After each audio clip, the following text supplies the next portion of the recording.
പ്രിയമുള്ള പ്രേക്ഷകരെ, നാം ഇവിടെ രക്തശാസ്ത്രത്തിൽ ചർച്ച ചെയ്യുന്ന വിഷയം ഓർത്തോക്ലേസ് എന്ന ഒരു വിശേഷപ്പെട്ട രത്നത്തെ കുറിച്ചാണ്.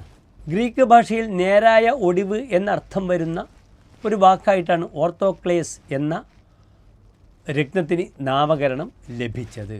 90 ഡിഗ്രി കോണിലുള്ള ഇതിൻ്റെ സ്ഫടികങ്ങളുടെ പിളർപ്പിനെയാണ് ഈ രത്നം ഈ നാമത്തിലൂടെ സൂചിപ്പിക്കുന്നത്. ഇതൊരു അമൂല്യ ധാതുവായി കണക്കാക്കപ്പെടുന്നു. എങ്കിലും ആഭരണങ്ങൾ നിർമ്മിക്കുവാൻ ഈ രത്നം ധാരാളമായി ഉപയോഗിച്ചു വരുന്നു.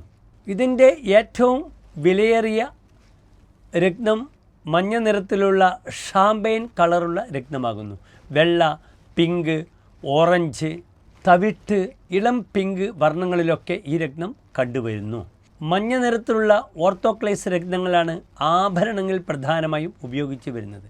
വളരെയധികം സൗന്ദര്യം ആഭരണങ്ങൾക്ക് നൽകുവാൻ ഈ രത്നം വളരെയധികം ഉപയോഗിക്കപ്പെടുന്നുണ്ട്. ദമ്പതികളുടെ 23ാം വിവാഹ വാർഷികത്തിന് സമ്മാനമായി നൽകുവാൻ ഈ വിശിഷ്ട രത്നം ഉപയോഗിക്കുന്നു. അത് ബ്രേസ്ലെറ്റ് അല്ലെങ്കിൽ മോതിരമായി ദമ്പതികൾ പരസ്പരം കൈമാറുന്നതായി നമുക്ക് ഈ രത്നത്തെപ്പറ്റിയുള്ള പഠനത്തിൽ മനസ്സിലാക്കാൻ കഴിയുന്നുണ്ട്. വില കൂടിയ ഗ്ലാസ്, സെറാമിക്സ് ഇവകളുടെ നിർമ്മാണത്തിലും ഈ രത്നം ഉപയോഗിക്കുന്നു. ശക്തമായ ബന്ധങ്ങൾ മെയിൻറ്റെയിൻ ചെയ്യാനും പരസ്പരം സഹവർത്തിത്വത്തിലൂടെ മുന്നോട്ട് പോകാനും ഉപയോഗിക്കുന്ന രത്നമാകുന്നു ഓർത്തോക്ലേസ് എന്നറിയുക. നന്ദി, നമസ്കാരം.